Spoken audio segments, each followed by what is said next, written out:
alright. Don't stop the dancing. One more time, we're gonna celebrate. Oh yeah, alright. Don't stop the dancing. One more time, we're gonna celebrate. Oh yeah, alright. Don't stop. Hey everybody, I hope you had a great spring break, air quote spring break. Nice and relaxing. Give you a little review of long division before we went, because we still have to cover that in this marketing period. But right now, really, we're reaching the end of our journey, and we're continuing with a few more key things, and we're moving into ratios. So before we go into ratios, I wanted to give you your vocab. Now you have a couple of them, so make sure you copy them down into your notebook so you have them as a reference. Here they are.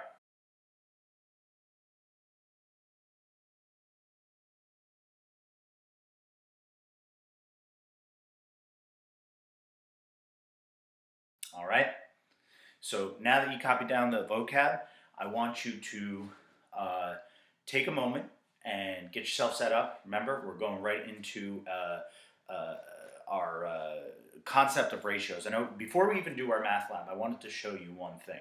So let's take a look at this. I just wanted to walk you through this to get a concept of like what ratios are. Okay? Here we go. Okay. Before we start, I wanted to take a look and say, just explain a little bit of what ratios are. And a ratio is a way of comparing two different quantities. For example, sometimes you compare the two parts, 4 tennis balls to 5 tennis balls, or 5 baseballs to 4 tennis balls. It's a comparison of quantities. For every 4 tennis balls, you have 5 baseballs. Sometimes you could compare the part and the whole amount. 4 tennis balls to 9 balls, or 5 baseballs to 9 balls. There are 3 different ways you can write a ratio. To write a ratio, you can use the word to, a colon, or a fraction bar. Each one of these is acceptable. The expressions 4 to 5, 4 colon 5, and 4/5 all represent the ratio of 4 compared to 5. So you can write it in 3 different ways. There are many ways to compare the number of balls. You could do it part to part, which would be tennis balls to baseballs. 4 to 5, 4 colon 5, or 4 over 5. Baseballs to tennis balls, 5 to 4, 5 to 4, 5 over 4. Part to whole, or whole to part. Look through these. I'm not going to read them all to you because as we go, you'll start to understand. What I really want you to get is that there are 3 different ways you can write a ratio. 4 to 9, 4 colon 9, 4 over 9. As long as you understand those 3 ways in this first lesson, you'll have the basis of what you need to complete the problems. And if you don't, give me a call. Shoot me a message. Or write me an email and I can clarify it. Just as you can use the phrases for each and for every to describe ratios. For example, 4 tennis balls for every 5 baseballs, 4 tennis balls for each set of 5 baseballs. Okay? So be sure you're clear with what you're describing, but the main takeaway is you can write it in 3 different ways. 4 to 5, 4 colon 5, or 4 over 5. They all mean the same thing. All right, so with that understanding of the 3 ways to write ratios, I now want you to go into these starter problems. We'll walk through, we'll talk about concepts. This is your math lab. Finish it. I would like you to talk to somebody if you can. If you can't, of course, talk out loud. Do the math lab, and then we'll come back and we'll talk about some key things you're going to need for your problems. Okay?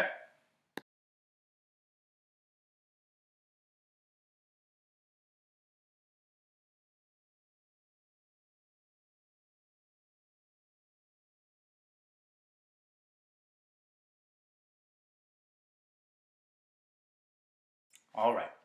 So the math lab started with, you already know that a fraction is a way to compare part of a whole. Take a look at these problems. These are like warm-up problems for ratios to get you into how to write ratios and how to understand them. Remember, they are just another way to compare quantities. So if Carlos has 4 tennis balls and 5 baseballs, how can you compare the number of each type of ball to the total number of balls? Don't miss that. That's a key piece of information. How can you compare the number of one type of the number of the other type? That's two different ways to describe them. So letter A said this. Letter A said, what fraction of the balls are tennis balls? Now, you're comparing all of the balls and how many of those are tennis balls. They wanted a fraction as an answer, so that's pretty easy. There are 9 balls in all. That's going to be your denominator. And there were 1, 2, 3, 4 tennis balls. So 4/9 of the entire balls were tennis balls. Easy. B, what fraction of the balls are baseballs? Same concept. Letter B said, out of the 9 full balls, 5 of them were baseballs, right? What fraction of the balls are baseballs? 5/9 is what they were looking for. Letter C, not a hard one this week. You can also compare two quantities with the word two. Again, this is another way to write the same concept. You can write the comparison of the number of tennis balls to the total number of balls 429. Use the word two to write a comparison of the number of baseballs to the total number of balls. So, letter C, all you had to do was write a comparison using the word two. So, if you wrote 5 baseballs to 9 total balls, that would be what they're looking for.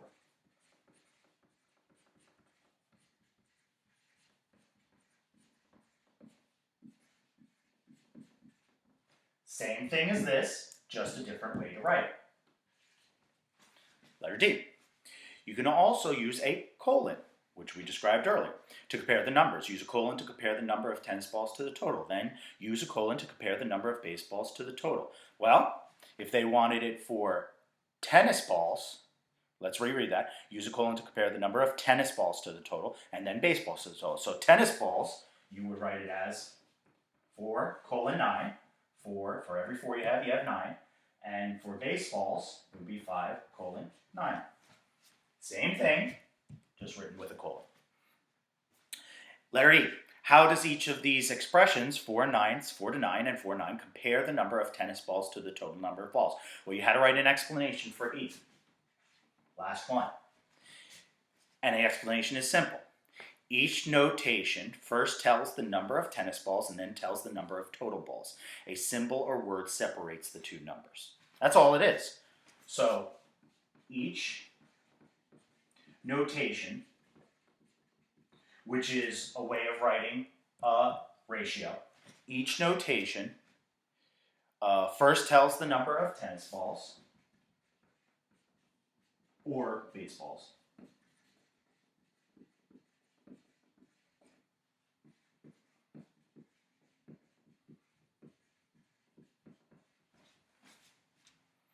And then it tells you the number, the total, then tells the total of balls. A symbol or word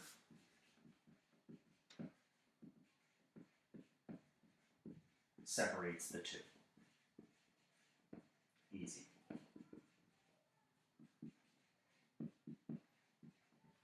And this is the basis of ratios. You have 3 ways to write them.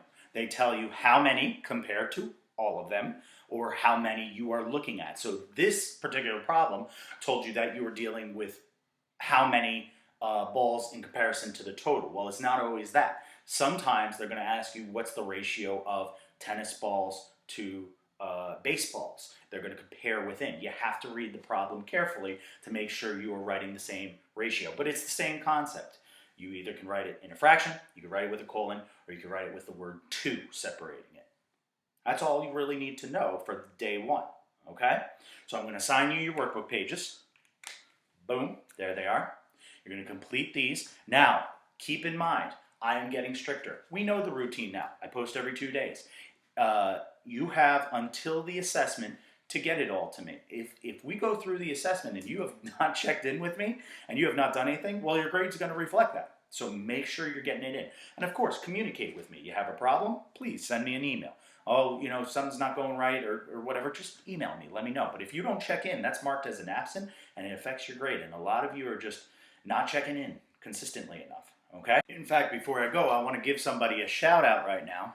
Boom. Somebody a shout out who absolutely did the communication and checked in and was behind on a few things. Sent me the wrong thing, one or two things, but got it all in on time. And that's Yandiel. John DL, great job. I want to give you a shout out right now. Boom, boom. Because you went through and he communicated with me, and he was a little disorganized at first, but once we talked back and forth, he gave me everything I wanted, and he did well on his assessment. So big shout out to you, buddy. All right? Finish those workbook pages. Email me if you have any problems, and we'll continue our work with day 2. Is going to be, you have 2 days to complete this. So today's Tuesday, we'll say Wednesday. Next one will be posted on Thursday. All right? All right. I will talk to you soon. Hope to hear from you.